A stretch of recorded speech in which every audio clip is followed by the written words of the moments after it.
Catholics around the world are missing the full expression and experience of the Church as we continue to deal with this coronavirus. I've heard a number of people say that while they're grateful to be able to watch the Mass on EWTN or Word on Fire, or better yet, on a live stream from their own parishes like this one, they still say that they really miss being there in person.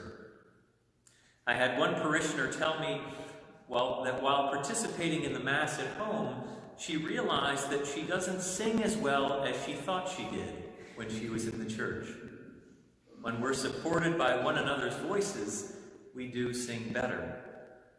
Another parishioner confided in me that he expects to be very emotional when he's finally able to be back in church with everyone else and receiving the Eucharist after all these long weeks. I suspect he won't be alone in that. Our Catholic Church is, we know, a communal reality. And as that communal reality, it is both a human institution and a mystical body. We hear about this dual nature of the Church in our readings from the Scriptures today. In our first reading from the Acts of the Apostles, we hear about an institutional problem that arose in the early church as it began to grow and diversify. The disciples, because Jesus hadn't said anything about this specific kind of problem, had to rely on the wisdom and the cooperation of the whole community to come up with a solution. They ended up choosing 7 men and presenting them to the apostles, who prayed over them and laid hands on them.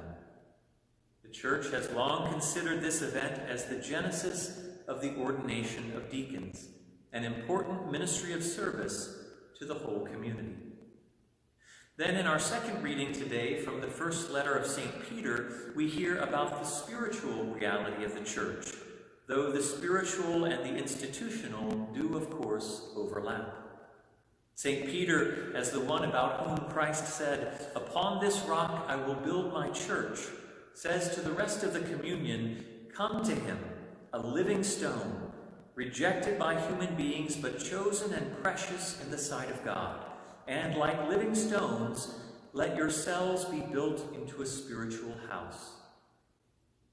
Like living stones, let yourselves be built into a spiritual house. This is the deeper reality of who we are as the Church. Though the worldwide communion of Catholics is a very impressive body on the surface, estimated at about 1.2 billion people sharing the same worship and the same beliefs, the mystical body is a far greater structure, if I may call it a structure. It extends through time, it's unconquerable, and it crosses over the threshold of death into eternity. And all of us, living stones in this structure, rely on one another as we move towards eternity and try to glorify God the way he deserves to be glorified. Sometimes, though, we don't clearly see this mystical body to which we most deeply belong. In our gospel reading today from St. John, Jesus has to say to his disciple Philip, "Have I been with you for so long a time, and still you do not know me, Philip? Whoever has seen me has seen the Father. How can you say, 'Show us the Father'? Do you not believe that I am in the Father, and the Father is in me?"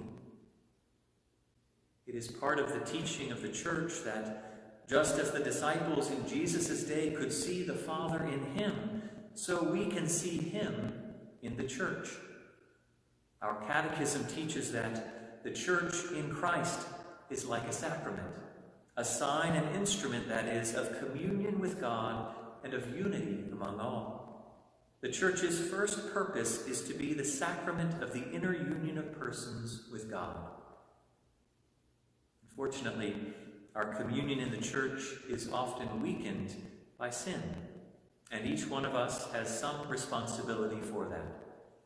That's why it's good Catholic practice to examine our consciences regularly, with honesty and humility, and to seek reconciliation with God and the Church in prayer, and in the special sacrament he gave us, which is confession.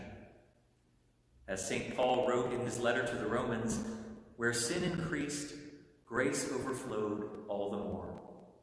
If we continue to seek God's will and to work towards unity, his grace, which flows from the paschal mystery of Christ made present on this altar, it will keep us together.